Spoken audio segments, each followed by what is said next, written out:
tardes, Dios les bendiga.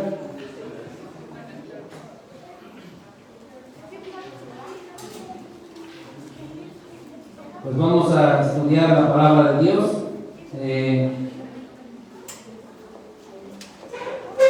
Agradeciendo al Señor que ya nos permitió terminar la primera carta del apóstol Pedro, y el domingo pasado poder iniciar con la segunda carta del apóstol Pedro. Y en el inicio de esta segunda carta se nos habló acerca de ser participantes de la naturaleza divina. Vamos a estar entonces en la segunda carta del apóstol Pedro. Se nos habló acerca de ser participantes de la naturaleza divina en el versículo 4. Entonces, como creyentes, hemos dejado la vieja naturaleza pecaminosa. En Cristo ahora somos nuevas criaturas. Pasamos a ser hijos de Dios. Y el domingo pasado vimos que se nos dieron todas las cosas que pertenecen a la vida y a la piedad. Estas cosas que se nos dieron que pertenecen a la vida y a la piedad fue por el divino poder de Dios, versículo 3. Dios es entonces el que ha hecho la obra en cada uno de nosotros. Dios es el que hace la obra en las personas, en los seres humanos. Nos ha dado preciosas y grandísimas promesas para que por ellas llegásemos a ser participantes de la naturaleza divina. Y si somos participantes de esa naturaleza divina, entonces debemos de vivir bajo las características de esa naturaleza divina. Si recordamos al gran comentarista bíblico Agustín Vigueras, nos decía, el domingo pasado él nos decía que como seres humanos es difícil maullar como gato, o es difícil ladrar como un perrito. Para poder hacerlo necesitamos tener esa naturaleza, y entonces podríamos maullar como un gato, pero para hacerlo necesitamos tener esa naturaleza. Tal vez podemos imitar dichos sonidos, y hay personas que se les facilita y lo imitan muy fácil, ¿no? Y tal parece que sí es el sonido, pero jamás lo vamos a lograr hacer tal cual. ¿Por qué? Porque no tenemos esa naturaleza. No la tenemos y no la vamos a poder tener. Entonces, de la misma manera, con todas las cosas que pertenecen a la vida y a la piedad, no estoy diciendo cuáles son, ya el domingo pasado las estudiamos. Como todas las cosas que pertenecen a la vida y a la piedad nos han sido dadas por el poder de Dios y fueron dadas mediante el conocimiento de Cristo, que nos llamó por su gloria y excelencia, y por medio de todo esto nosotros llegamos a ser participantes de la naturaleza divina, que nos habla el versículo 4, capítulo 1 de segunda de Pedro. Por medio de todo esto es que llegamos a ser participantes de la naturaleza divina. Aclaro, no es por nuestros esfuerzos, no es por lo inteligentes que somos, no es por lo que somos, sino que es por medio de Cristo, que nos llamó por su propia voluntad, y después de esto aceptamos el Evangelio. Aceptamos a Cristo como Señor y Salvador. Entonces, Dios es quien imputó dicha naturaleza divina en cada uno de nosotros. Dios es el que la hizo, la obra. Él imputa sobre cada uno de nosotros, como hijos de Dios, esa naturaleza divina. Entonces, no vamos a ser nosotros una imitación de sonidos como cuando queremos imitar al gato. No vamos a hacer esto, sino que tenemos que hacer lo que la nueva naturaleza divina que nos fue imputada nos dicta. Eso es lo que tenemos que hacer. Esa naturaleza divina que fue imputada. Humanamente es muy difícil que nosotros pudiésemos obtener la naturaleza del gato para maullar como un gato. Es algo complicado, es algo que no se puede hacer. Humanamente es muy difícil que nosotros podamos tener la naturaleza divina. No se puede hacer. Pero Dios es el que ha hecho la obra. Y Él es el que ha imputado sobre nosotros esa naturaleza divina. Entonces, como creyentes que somos participantes de esa naturaleza divina, debemos de actuar y hacer como esa naturaleza divina nos lo dicta. Y lo que el día de hoy vamos a ver son 4 aspectos que como hijos de Dios, participantes de la naturaleza divina, debemos de desarrollar en lo cotidiano de nuestras vidas. Esto se va a reflejar y nos va a demostrar si realmente somos participantes de la naturaleza divina o no lo somos. Así que el tema del día de hoy son las características de los participantes de la naturaleza divina. Domingo pasado pudiéramos decir que vimos la parte teórica de la naturaleza divina, vimos cómo nos fue imputada, vimos cómo Dios nos dio esa naturaleza divina y cómo los hijos de Dios somos participantes de esa naturaleza divina por la obra de Dios, no porque nosotros podamos obtener esa naturaleza. Entonces vamos a ver el día de hoy las características de los participantes de la naturaleza divina. Vamos a dar lectura a 2 de Pedro, capítulo 1, versículos del 5 al 11. Dice así la palabra de Dios: vosotros también, poniendo toda diligencia por esto mismo, añadid a vuestra fe virtud, a la virtud conocimiento, al conocimiento dominio propio, al dominio propio paciencia, a la paciencia piedad, a la piedad afecto fraternal y al afecto fraternal amor. Porque si estas cosas están en vosotros y abundan, no os dejarán estar ociosos ni sin fruto en cuanto al conocimiento de nuestro Señor Jesucristo. Pero el que no tiene estas cosas tiene la vista muy corta, es ciego, habiendo olvidado la purificación de sus antiguos pecados. Por lo cual, hermanos, tanto más procurad hacer firme vuestra vocación y elección, porque haciendo estas cosas no caeréis jamás. Porque de esta manera os será otorgada amplia y generosa entrada en el reino eterno de nuestro Señor y Salvador Jesucristo. Vamos a orar. Padre Santo, en esta tarde te damos gracias por este tiempo, Padre, en el cual nos has permitido alabarte y adorarte por medio de los cantos, Padre. Pero también queremos poner en tus manos este tiempo de estudio de tu palabra. Este tiempo en el cual queremos que tú hables al corazón de cada uno de nosotros, que nos des un corazón dispuesto, un oído dispuesto para recibir tu palabra que entra a lo más profundo de nuestro ser, Padre bendito, y pongo en tus manos este tiempo, Padre Santo, para que sea tu mensaje el que sea expuesto en este lugar, en esta hora, Padre. Te doy gracias en Cristo Jesús. Amén. Entonces vamos a ver 4 aspectos. El primero es el esfuerzo prescrito. Dice la palabra de Dios en el versículo 5: vosotros también, poniendo toda diligencia,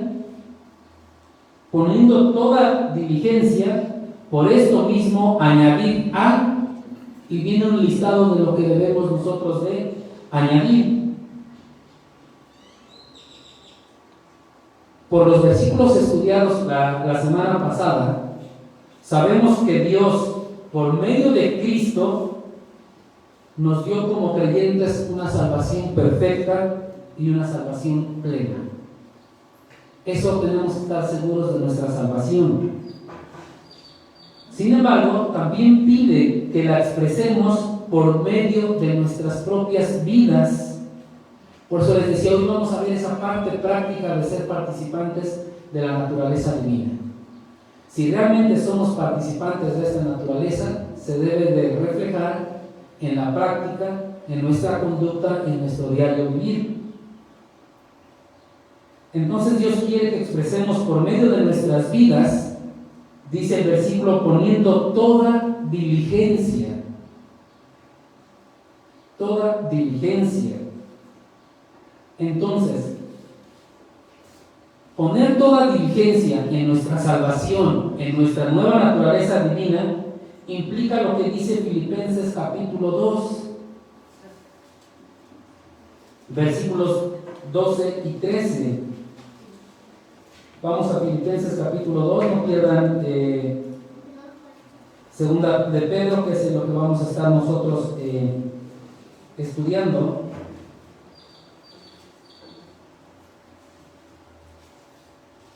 Dice la palabra de Dios en Filipenses 2, versículo 12. Por tanto, amados míos, como siempre habéis obedecido, no como en mi presencia solamente, sino mucho más ahora en mi ausencia, ocupaos en vuestra salvación con temor y temblor, porque Dios es el que en vosotros produce así el querer como el hacer por su buena voluntad. Entonces, somos salvos, recibimos la naturaleza divina, pero aquí viene la parte práctica, la responsabilidad de nosotros como seres humanos. ¿Cuál es? Que en todo tiempo debemos de estar ocupados de vuestra salvación con temor y temblor. Es decir, no me puedo quedar con mi salvación, ya la recibí, ya soy salvo y no hago más. Tengo que ocuparme en vuestra salvación con temor y temblor. Tengo que estar siempre pensando en mi salvación, porque la fe salvadora es el terreno en que crece el fruto de la santificación cristiana. Y eso es lo que debemos de ocuparnos cada uno de nosotros en esa santificación práctica. Ciertamente hay una batalla con la carne. Hay una batalla con la carne que muchas veces parece que la carne le gana al espíritu y nos dejamos llevar por lo que el mundo dice y el mundo enseña. Por eso es que el versículo nos dice, aquí el apóstol Pedro, que debemos de poner toda diligencia. O sea, debemos de ser diligentes, debemos de estar siempre atentos, poner toda diligencia por esto mismo. Esto mismo es que somos nosotros participantes de la naturaleza divina. Y entonces, para poder poner toda diligencia en esa responsabilidad que tenemos, porque somos participantes de una nueva naturaleza, debemos de añadir, dice el versículo 5, segunda de Pedro 2:5, añadir. Y añadir viene de un vocablo griego que se dice algo así como epicoregeo, que significa director de un coro. ¿Qué tiene que ver añadir con director de un coro? El director de un coro no es lo que nosotros normalmente vemos. Seguramente hemos visto que al frente de un coro o de una orquesta está una persona así con una varita que no sé cómo se llama, tiene su nombre especial, y la mueve y hace esto y da indicaciones y hace señas, y todo el coro y toda la orquesta le entiende lo que le está diciendo, y le dice en qué momento entran los violines, en qué momento entran los sopranos y todo eso. Ellos sí se entienden, y es lo que vemos nosotros como director de un coro. Pero en la antigüedad el director de un coro era el responsable de suministrar todo lo necesario para su grupo, todo lo necesario para su coro. Él era el proveedor. De ahí viene la palabra añadir. Entonces, como creyentes, nosotros debemos de asumir la responsabilidad de suministrar o la responsabilidad de añadir. Como dice el versículo 5, añadir. Y vamos a añadir con todo lo que Cristo ha provisto. Cristo nos ha provisto la salvación, Cristo nos ha dado la fe, Cristo nos ha dado esa participación en la naturaleza divina. Entonces, todas las virtudes requeridas para desarrollar las características de los participantes de la naturaleza divina se debe de hacer con toda diligencia, poniendo toda diligencia y añadir lo que se describe a continuación. Comenzando en el versículo 5. Debemos de añadir, y entonces tenemos una serie de virtudes o características buscadas. Entonces el aspecto número 2 que vamos a analizar es las virtudes buscadas. Dentro de nuestro diario vivir, en lo cotidiano de toda nuestra vida, con toda diligencia debemos de dar muestras de nuestra naturaleza divina. Naturaleza divina que es imputada por Dios en cada uno de nosotros como creyentes. Aclaro, la naturaleza divina únicamente es para los creyentes, para los que han aceptado a Cristo como Señor y Salvador. Y vamos a poner toda diligencia y lo vamos a hacer añadiendo a nuestra fe las siguientes aptitudes o cualidades, las cuales nos toca buscar y desarrollar en nuestras vidas. Y en los versículos que vamos a estudiar tenemos ese listado de esas cualidades, de las cuales es nuestra responsabilidad desarrollarlas. Esa sí es nuestra responsabilidad. Y dice ahí mismo el versículo 5, añadid a vuestra fe virtud. Es la primera característica, la primera cualidad que debemos de desarrollar como creyentes si es que realmente somos participantes de la naturaleza divina. Virtud. La virtud describe una excelencia moral que deben de tener las personas. Es una capacidad divinamente concedida de sobresalir en hazañas valientes y heroicas. Cuando alguien te agrede, te aguantas o contestas con agresión. Ahí viene una excelencia moral. ¿Cuál es tu actuar? ¿Cómo lo haces? Entonces la virtud se va a manifestar siempre en el curso normal de nuestras vidas. Y en esos detalles podemos percatarnos si a nuestra fe le hemos añadido virtud, si le hemos suministrado virtud.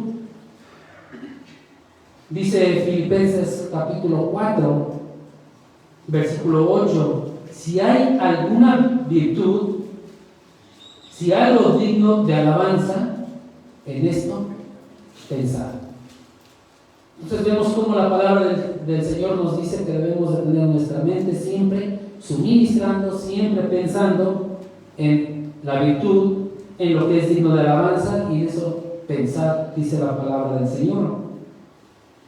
Y después el apóstol nos dice, si ya añadiste virtud, ahora nos dice en el versículo 5, a la virtud, conocimiento. Entonces, una característica más que debemos de añadir es el conocimiento. Pero no es el conocimiento que nos enseñan las universidades, los libros. El núcleo de la virtud es el conocimiento, pero este conocimiento se refiere a la verdad divina, a la verdad que se encuentra en medio del discernimiento y la sabiduría espiritual. Es un conocimiento de la verdad bíblica. Dice la palabra de Dios en Colosenses capítulo 1, versículo 9, Orar para ser llenos del conocimiento. ¿Cuántas veces como seres humanos, como creyentes, como hijos de Dios, en nuestras oraciones clamamos y pedimos a Dios porque nos llene de su conocimiento? Oramos y le pedimos por todo lo que necesitamos, pero muchas veces no le pedimos que nos llene de su conocimiento. Entonces, dicha verdad, la verdad bíblica, debe de ser comprendida, debe de ser analizada, pero también debe de ser aplicada.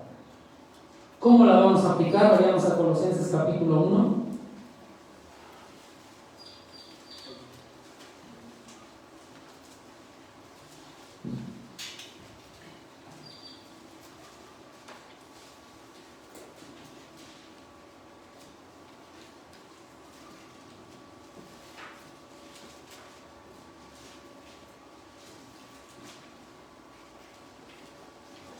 Dice la palabra de Dios en Colosenses 1:9, por lo cual también nosotros, desde el día que lo oímos, no cesamos de orar por vosotros y de pedir que seáis llenos del conocimiento de su voluntad en toda sabiduría e inteligencia espiritual.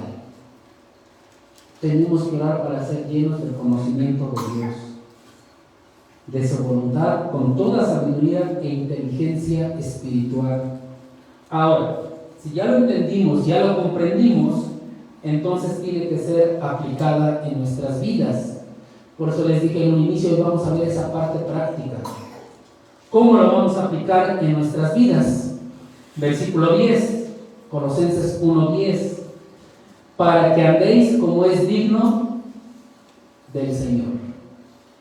Analicemos un poco nuestras vidas y pensemos nuestro andar en lo cotidiano de nuestras vidas, en el trabajo, no sé, en la escuela, en la iglesia, donde nos desenvolvemos. ¿Es digno del Señor? ¿Qué ven los demás en nosotros? Dice el mismo versículo, agradándole en todo, llevando fruto en toda buena obra y creciendo en el conocimiento de Dios. ¿Cómo es nuestro andar en Cristo? ¿Cómo es nuestro andar allá en la sociedad? ¿Qué ven en nosotros? Porque normalmente cuando venimos aquí damos nuestra mejor apariencia, ¿no? Pero allá, ¿cómo es nuestro andar? Eso tenemos que pensar nosotros, porque tenemos que andar como es digno del Señor. Y para poder lograr la obtención de este conocimiento, necesitamos entonces un estudio diligente de la palabra de Dios. Necesitamos estudiar la palabra de Dios. Y estudiar la palabra de Dios no quiere decir que hoy la abro aquí donde se me ocurrió abrirla y me pongo a leer 2 o 3 versículos y ya. ¿Qué entendí? Nada. Ya se me olvidó. Es estudiar diligentemente la palabra de Dios, es analizar la palabra de Dios, es hacerlo sistemáticamente. Tenemos que estudiar nosotros entonces la palabra de Dios, tenemos que meditar en la palabra de Dios con una sola finalidad. Y entonces les voy a decir la finalidad y cada uno de ustedes sabrán si realmente están estudiando la palabra de Dios como lo demanda el Señor o estamos haciendo caso omiso a esto. Vayamos a 1 Corintios capítulo 2.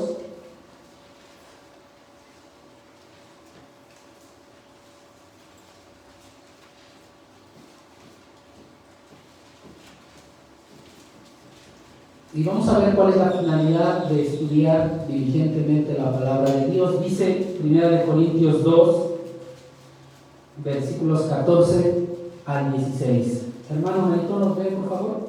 Sí. 1 Corintios, ¿sí, va? Sí, 1 Corintios 2, 14 al 16.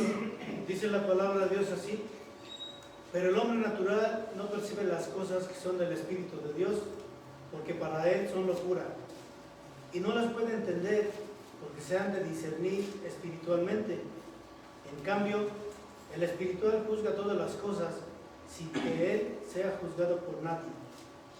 ¿Quién conoció la mente del Señor? ¿Quién lo instruirá? Pues bien, nosotros tenemos la mente de Cristo. Gracias, hermano. ¿Para qué vamos a estudiar la palabra de Dios? ¿Para qué la vamos a hacer con diligencia? Para tener la mente de Cristo. Ahora pensemos, si tengo realmente la mente de Cristo y pienso como Cristo, entonces es consecuencia de que estoy estudiando diligentemente la palabra de Dios. Caso contrario, no la estoy estudiando. Y tal vez estoy como la ancianita que no encontraba sus lentes y los buscaba, y dentro de 2 meses se le ocurrió abrir su Biblia y ahí estaban los lentes. ¿Qué es lo que pasa? ¿Qué tan diligentes somos en la palabra de Dios?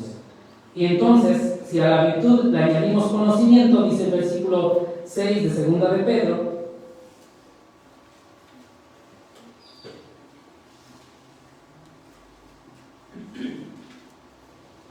al conocimiento, dominio propio. Entonces, cuando nosotros ya tenemos la mente de Cristo, fluye el dominio propio en nuestro ser. Y vemos cómo estas características van denotando que somos participantes de la naturaleza divina.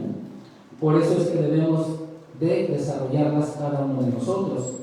El dominio propio significa retenerse uno mismo. Retenerse uno mismo. Incluso es un fruto del Espíritu Santo que se nos menciona en Gálatas 5:23. El dominio propio debe de ser algo muy característico de los cristianos. Y pensemos por un momento cómo actuamos en alguna circunstancia que nos exaspera. ¿Cuáles son nuestras reacciones? ¿Cuál es nuestra reacción inmediata en una circunstancia que nos molesta, que nos incomoda?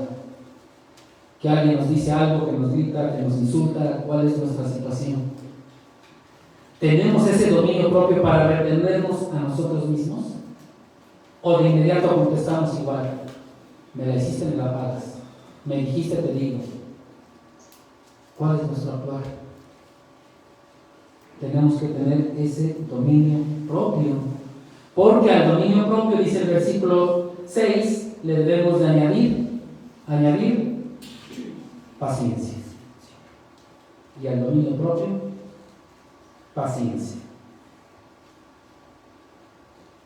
Después de obtener el dominio propio, viene de la mano entonces la paciencia. ¿Qué implica ser pacientes? ¿Será algo pasivo? Estar ahí tranquilo, callado, esperando. La paciencia implica perseverancia y resistencia para poder hacer lo correcto. Entonces vienen, me insultan y me gritan, y debo tener paciencia para pensar, analizar y hacer lo correcto. Hablar lo correcto, decir lo correcto. Implica perseverancia y resistencia para hacer lo correcto. Implica resistir las tentaciones y soportar en medio de las pruebas. Estamos en medio de la prueba y nos desesperamos. Y decimos, ¿acaso Dios no me escucha? ¿Acaso Dios se ha olvidado de mí?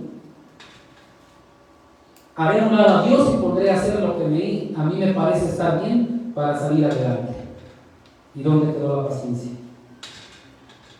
La paciencia entonces implica permanecer firmes en la fe, permanecer firmes en el Señor aún en medio de las peores dificultades.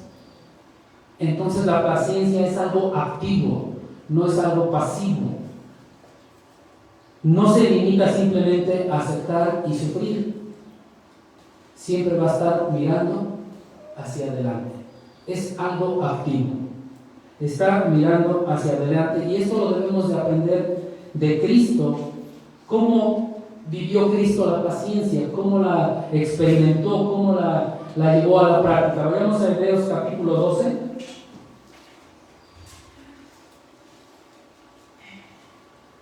Y vamos a ver cómo Cristo experimentó esta paciencia. Y siempre estuvo mirando hacia adelante. Hebreos capítulo 12, versículo 2. Hermano Agustín, ¿lo lee por favor?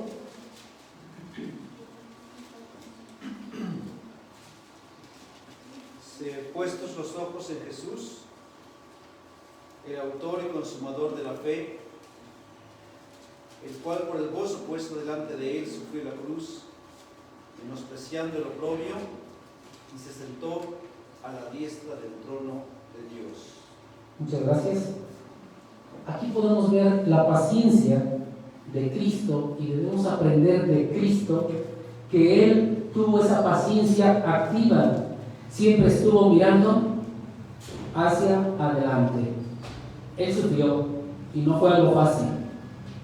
Humanamente fue algo muy complicado, muy difícil, y Él dice que por el gozo puesto delante de Él, por el gozo puesto delante de Él soportó, Él sufrió la cruz. ¿Cuál era ese gozo puesto delante de Él? Que se iba a sentar a la diestra del trono de Dios. Esa es la paciencia activa. Entonces, en medio de la dificultad, debemos de ser pacientes, teniendo esa mirada hacia adelante, en que en un momento adelante seremos bendecidos por el Señor y estaremos bien. A futuro. No sabemos cuándo, no sabemos qué tiempo. En eso radica la paciencia. Ser pacientes, ser pacientes. Y de esta manera pasamos a la siguiente, y a la paciencia le vamos a añadir piedad. Versículo 6 de 2 de Pedro, capítulo 1. Y a la paciencia, piedad. El centro de la búsqueda espiritual debe de desarrollarse en el centro de lo que es la piedad. La palabra piedad, muchas veces nos vamos a la idea de alguien que dice es piadoso y le ayudó y le dio. No quiere decir eso y no va encaminado a eso. La piedad viene de una palabra griega, eusebeia, que significa reverencia por Dios, adoración a Dios. Entonces, aquel que es piadoso es aquel que adora a Dios, es aquel que tiene reverencia por Dios. Quien posee esta característica siempre le va a dar la honra a Dios, siempre va a adorar a Dios de la manera apropiada, de la manera correcta, porque siempre va a entender lo que tiene que hacer. A veces decimos, mira, con qué entrega le canta al Señor, cómo adora al Señor. Es adorar al Señor en todo tiempo, es adorar al Señor en todo momento, con todo lo que hacemos, con todo lo que la palabra del Señor nos dice y nos enseña. Vayamos a 1 de Timoteo capítulo 3.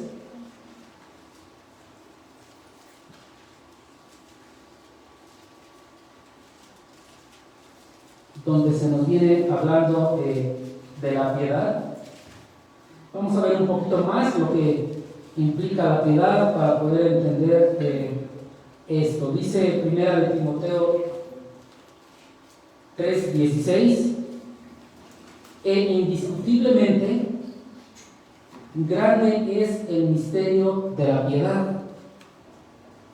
Dios fue manifestado en carne, justificado en el Espíritu, visto de los ángeles, predicado a los gentiles, creído en el mundo, recibido arriba en gloria. Dice que es un misterio. Y dicha reverencia a Dios debe de ser la máxima prioridad del creyente. Es decir, los creyentes debemos de desarrollar esta característica de la piedad en todo tiempo, en todo momento. Es una instrucción que se nos da, la tenemos ahí mismo en 1 de Timoteo capítulo 4, versículos 7 al 9. Veamos lo que dice: desecha las fábulas profanas y de viejas, ejercítate para la piedad. La instrucción es: ejercítate para la piedad, porque el ejercicio corporal para poco es provechoso, pero la piedad para todo aprovecha, pues tiene promesa de esta vida presente y de la venidera. Palabra fiel es esta y digna de ser recibida por todos. Entonces nosotros tenemos que desarrollar la piedad en nuestras vidas. Es una característica más que deben de poseer todos aquellos que son participantes de la naturaleza divina. Adorar al Señor implica hacerlo en todo tiempo, implica hacerlo en todo momento. No nada más el día domingo cuando voy a la iglesia. Es en todo lugar, en todo tiempo, en todo momento, con todo lo que hago, con todo lo que digo. En el trabajo, en la escuela, en la calle, donde estemos. Implica todo esto. Y entonces a la piedad, dice el versículo 7 de 2 de Pedro, capítulo 1, añadir afecto fraternal. Es decir, de la reverencia vertical que tenemos hacia Dios, fluye esta cualidad horizontal, que es el afecto fraternal. Es el afecto fraternal. El acompañante del afecto que nosotros tengamos por Dios, el acompañante del afecto que nosotros tengamos por Dios es el afecto por los demás. El afecto que tienes hacia Dios se va a ver reflejado en el afecto por los demás. Y seguramente recordarán cuando le preguntaron a Jesús cuál era el primer mandamiento, ahí en Mateo capítulo 22. Él contestó cuál era el primer mandamiento y cuál era el segundo mandamiento. El primero: amarás al Señor tu Dios, y el segundo dijo es semejante: amarás a tu prójimo. Entonces nuestro afecto al Señor, que es de manera vertical, se va a ver reflejado con nuestro afecto a los demás. ¿Qué tanto afecto tienes por los demás? ¿Qué tanto te preocupas por los demás? ¿Qué tanto haces por los demás? ¿Cómo les demuestras el afecto a los demás?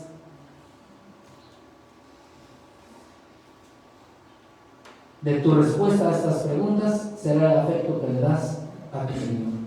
Dice primera de Juan capítulo 4,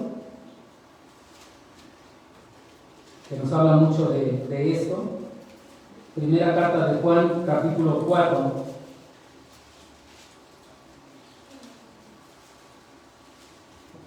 Nos da una aclaración muy práctica de esto.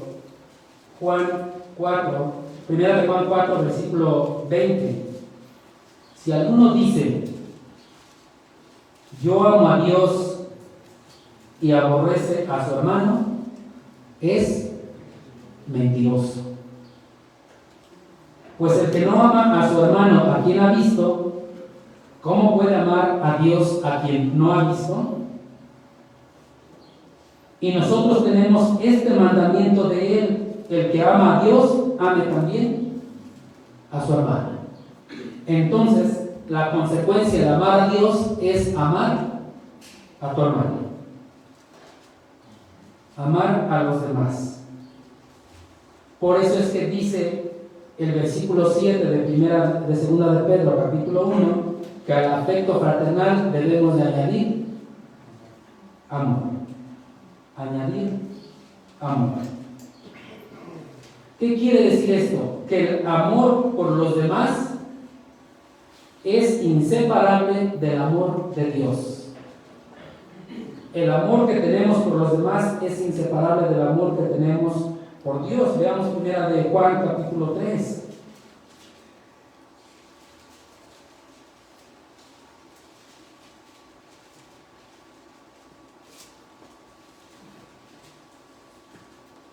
Dice primera de Juan 3, 23.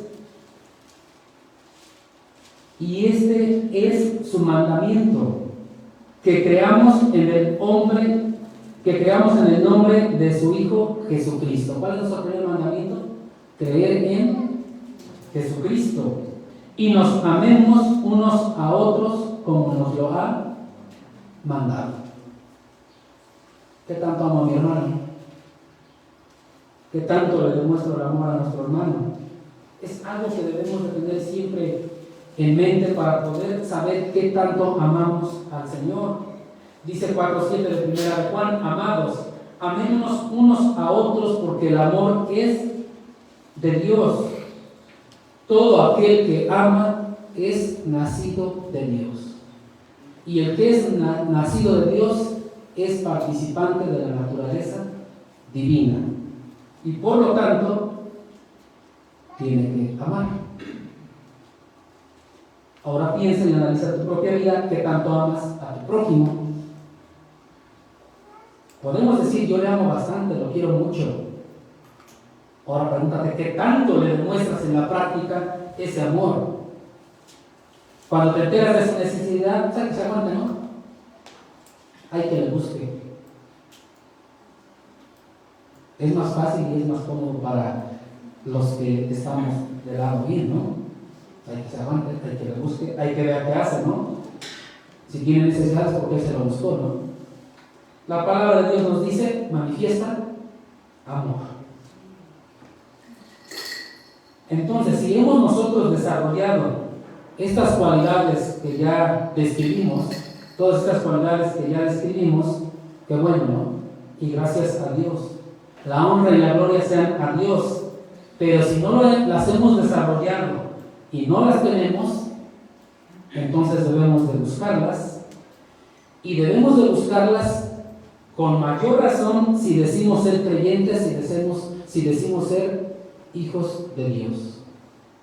Debemos de buscar desarrollar estas cualidades que ya mencionamos en los versículos 5, 6 y 7.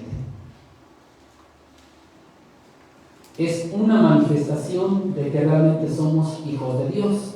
Si no las tienes, si no las has desarrollado, entonces tal vez no seas hijo de Dios. No nos engañemos, ¿eh? No pensemos que por ir a la iglesia un domingo o todos los domingos ya soy hijo de Dios. Tiene que haber evidencias, y las características las estamos viendo, porque somos participantes de la naturaleza divina. Y lo que ahora vamos a ver como aspecto número 3 son las opciones presentadas. Ahora tenemos dos opciones que nos presenta el apóstol Pedro. Una es positiva y una negativa. Nosotros debemos de elegir una de estas dos opciones. Las vamos a ver, las vamos a leer. Dice, la primera opción la tenemos en 2 de Pedro capítulo 1, versículo 8. Porque si estas cosas están en vosotros y abundan, no os dejarán estar ociosos ni sin fruto en cuanto al conocimiento de nuestro Señor Jesucristo. Esta es la primera opción. Si estas cosas están en vosotros y abundan, ¿cuáles son estas cosas? ¿A cuáles se refieren? Son las que ya describimos en los versículos anteriores. Si estas cosas, todas estas cosas están en nosotros y son algo práctico en nuestra vida, entonces las vivimos, las hacemos, las practicamos. Esto denota que tenemos una propiedad de estas cosas en un sentido permanente. Es decir, no nada más hoy tengo paciencia, no nada más hoy tengo dominio propio. Tiene que ser algo permanente. Y dice que si estas cosas que están en vosotros abundan, es decir, son demasiado, es más que suficiente, son demasiado. Entonces, si estas cualidades están presentes y abundan en nosotros, ¿qué dice la palabra de Dios? No os dejarán estar ociosos ni sin fruto en cuanto al conocimiento de nuestro Señor Jesucristo. ¿Qué significa ocioso? Y ocioso es inactivo. Lo que vulgarmente le decimos que es un haragán, que no hace nada, que es un inútil. Debemos de tener nosotros mucho cuidado con la ociosidad. Nos encanta y nos gusta la ociosidad. De verdad. Y decía por ahí una imagen que sacas tu teléfono para ver la hora y entraste al Face y a todas las redes sociales y después de media hora te acordaste que ibas a revisar la hora. Somos ociosos. Ahora, ¿qué nos dice la palabra de Dios en cuanto a la ociosidad? Al estar inactivos, sin hacer nada. Vayamos a Mateo capítulo 12.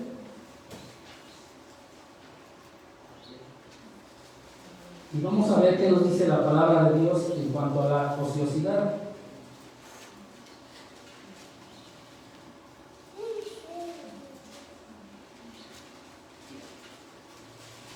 Dice la palabra de Dios en Mateo 12:36.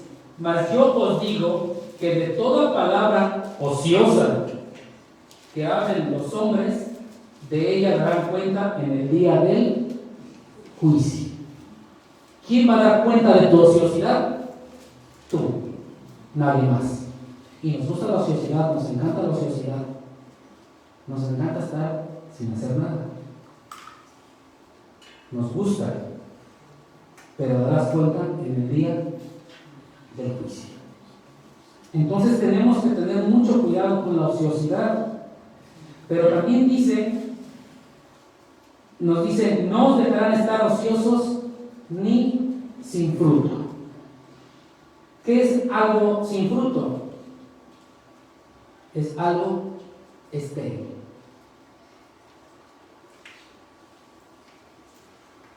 Cuando hablamos en la Biblia, cuando se habla de sin fruto, normalmente es para describir a los que se dicen ser creyentes, pero no lo son.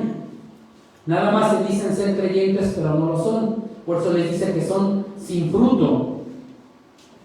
En Judas, versículo 12, habla de estos y dice que son árboles otoñales sin fruto.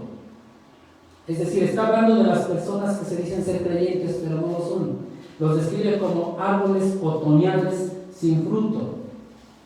Judas, versículo 12. Debemos de tener mucho cuidado si es que no estamos dando fruto. Sin embargo, también puede referirse a verdaderos creyentes. Verdaderos creyentes que por un tiempo son improductivos. Por un tiempo, aclaro, por un tiempo nada más. Sin embargo, un creyente, un genuino creyente, siempre debe de estar trabajando para el Señor en todo tiempo y en todo lugar. En todo tiempo y en todo lugar. Si andas en la calle puedes compartir el Evangelio. Pero como no salgo a la calle y estoy en mi casa, pues no le puedo compartir el Evangelio a nadie, ¿no? Pero entonces puedes orar. Pero puedes también estudiar diligentemente la palabra de Dios. Entonces, el creyente siempre tiene que estar trabajando para el Señor, siempre tiene que estar haciendo algo. No podemos estar ociosos y sin fruto porque nos va a demandar cuentas de esto el Señor. ¿Estás en el trabajo? Puedes hacer algo para el servicio del Señor. ¿Estás en la escuela? Puedes hacer algo para servir al Señor. Puedes compartir el Evangelio, le puedes hablar a alguien de Cristo. Porque muchas veces en el trabajo, en la escuela, las oportunidades llegan por sí solas y te empiezan a preguntar algo que es acerca de tu fe y te quedas callado. Estás sin dar fruto, estás ocioso. El Señor te puso ahí la mesa, te puso las cosas, tienes las herramientas. Que no lo quieras hacer ya es ociosidad. En todo lugar el creyente tiene que estar sirviendo al Señor y en todo tiempo. Escuela, casa, iglesia, donde sea. En todo tiempo tenemos que servir al Señor. Entonces, el creyente genuino posee esa capacidad de buscar, de aplicar fructíferamente todas sus cualidades que ya mencionamos anteriormente. Y si estas son una realidad en la vida del creyente, entonces, dice el versículo 8, tiene el conocimiento de nuestro Señor Jesucristo. Ya vimos, el conocimiento es esa verdad divina, esa verdad bíblica, que como consecuencia te va a dar la necesidad, las ganas, el ánimo de trabajar y que no estés ocioso y que siempre estés dando fruto. Ahora pregúntate, ¿qué frutos le has dado a tu Señor? ¿Cuáles son tus frutos que le has dado al Señor? ¿Cuál es la productividad que le damos a Dios? ¿Hemos pensado esto alguna vez? O tal vez hemos de estar pensando y diciendo, llevo 10, 15, 20 años en el Evangelio y no he dado ningún fruto. Una ocasión un hermano me decía, es que siento que hasta el momento no he dado ningún fruto al Señor. Pues qué bueno que sienta esto, ¿no? Y qué bueno que lo está expresando. Pero ¿cuántos de nosotros nos quedamos callados y no lo decimos? Qué bueno que lo expresa, que lo siente, que lo ha percibido, para entonces buscar dar frutos al Señor, servir al Señor. Y decíamos que teníamos dos opciones. La primera está en el versículo 8, la segunda está en el versículo 9. Dice, pero el que no tiene estas cosas, versículo 9 de 2 de Pedro capítulo 1, pero el que no tiene estas cosas tiene la vista muy corta, es ciego, habiendo olvidado la purificación de sus antiguos pecados. Si alguien que profesa la fe en Cristo no tiene y no busca las cualidades que ya describimos, no busca la productividad al Señor, por lo tanto, dice el versículo, no tiene estas cosas. Simplemente no las tiene. Entonces, tiene la vista muy corta y dice que es ciego. Al tenerla corta o tener esa ceguera, no se refiere a la ceguera física, al tener esa vista corta o esa ceguera, es incapaz de discernir su verdadera condición espiritual. ¿Quién tiene que discernir su verdadera condición espiritual? La misma persona. Cuando no has sido creyente, viene alguien, te comparte del Evangelio, escuchas y empiezas a entender tu situación espiritual llena de pecado y que te va a llevar al infierno. Y llega el momento en que el Señor te toca, te llama y aceptas de Cristo.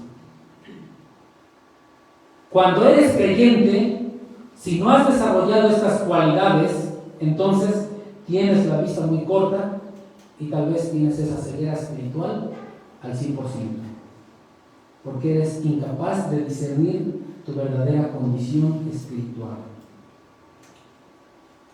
Si no estás desarrollando estas cualidades descritas, tiene esa ceguera.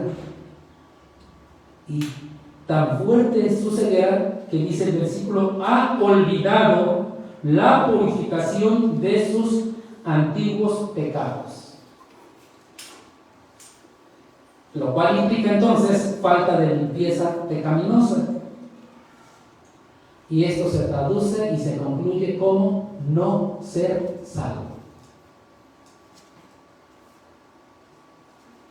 Entonces, cuando escuchamos este mensaje y tenemos aquí dos opciones, ¿cuál eliges? ¿La versículo 8 o la del versículo 9. La del 8 es la positiva, la del 9 es la negativa. Tú tomas la mejor decisión. ¿Quieres o no quieres desarrollar estas cualidades? Realmente tenemos que tener un creyente genuino, siempre tiene en la mente la purificación de sus antiguos pecados, todos los que tuvo en el pasado, hasta recibir a Cristo. Y no los olvida. ¿Por qué no los olvida? Porque esto le permite reconocer de dónde fue sacado y ahora a dónde está el Señor y lo que el Señor le va a dar. Esa es la importancia de venir los domingos, primer día de la semana, y celebrar la cena del Señor,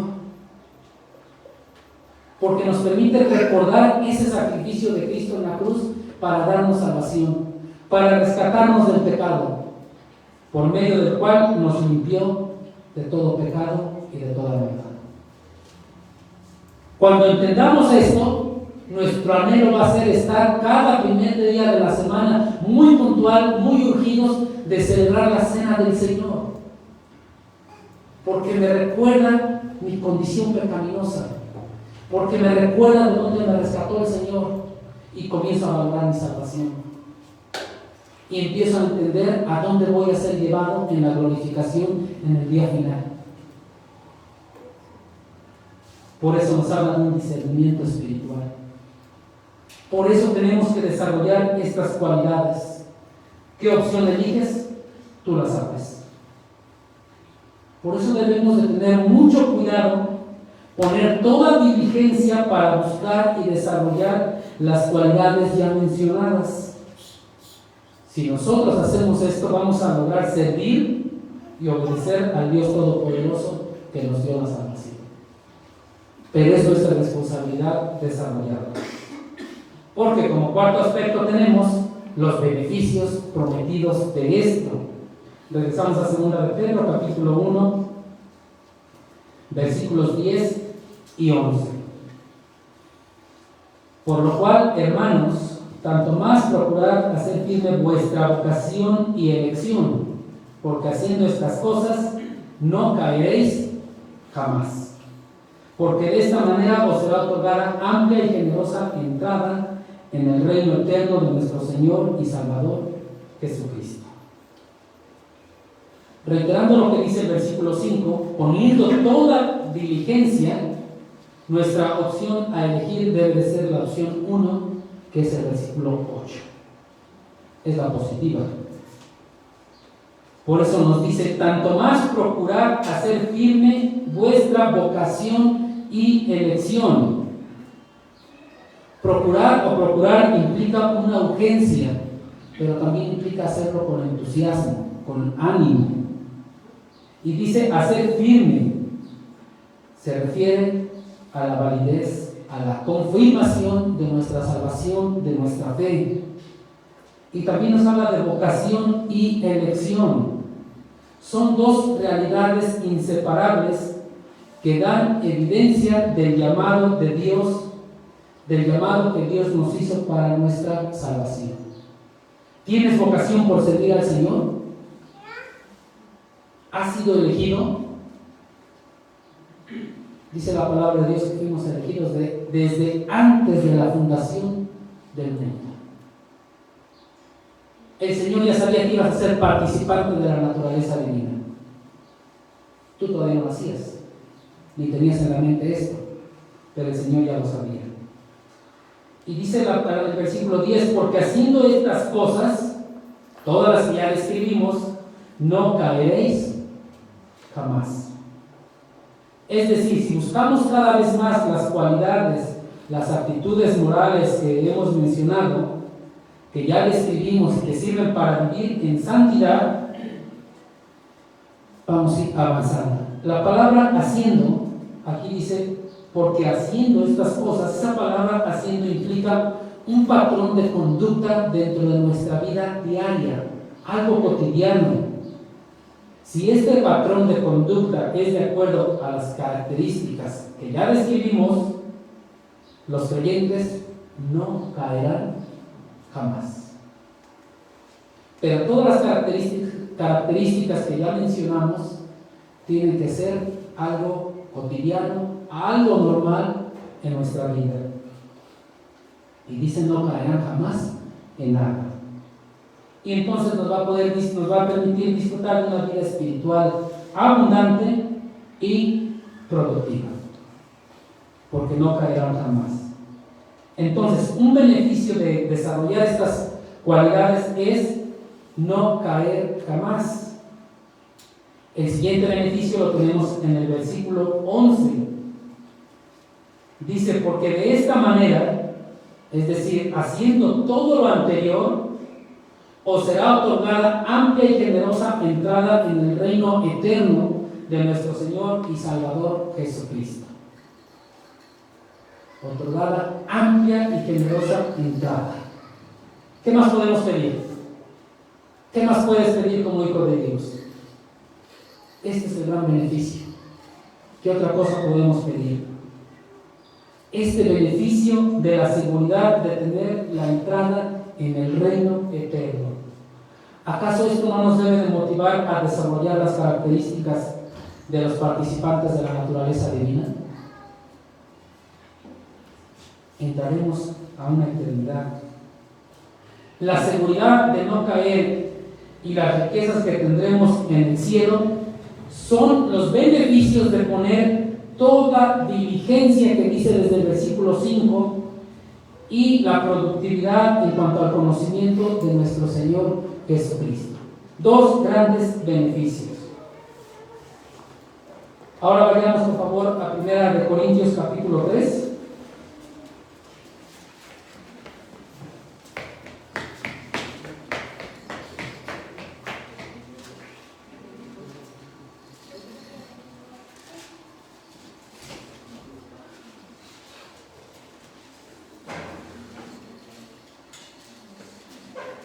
Dice la palabra de Dios en 1 Corintios capítulo 3, versículos 11 en adelante. Nos habla muy bien de esto. Porque nadie puede poner otro fundamento que el que está puesto, el cual es Jesucristo. Y si sobre este fundamento alguno edificare oro, plata, piedras preciosas, madera, heno o hojarasca, la obra de cada uno se hará manifiesta, porque el día la declarará, pues por el fuego será revelada, y la obra de cada uno, cual sea, el fuego la probará. 14. Si permaneciere la obra de alguno que sobreedificó, recibirá recompensa. Ahí está la obra, desarrollar estas cualidades, y ahí está la promesa del Señor. Recibirá recompensa. ¿Qué quiere decir? Que el Señor va a recompensar a sus hijos en base a su fidelidad y en base a su diligencia para buscar las cualidades ya mencionadas. Ahí está la respuesta de lo que nosotros hagamos para el Señor. Esa recompensa. Nos ponemos de pie para orar. Padre Santo, en esta tarde te damos gracias, Padre bendito, porque una vez más nos enseñas que eres un Dios lleno de amor y que nos recompensarás por lo que hagamos, nos recompensarás por buscar y desarrollar estas cualidades que pides de cada uno de nosotros como participantes de la naturaleza divina, Padre. Te rogamos nos ayudes, Padre Santo, y nos permitas desarrollarlas de la mejor manera, Padre Santo, que nos des un corazón dispuesto para hacerlo, Padre, y que tu nombre sea honrado y glorificado, Padre bendito. Te doy gracias en esta tarde, en el nombre de Cristo Jesús. Amén. Dios los bendiga.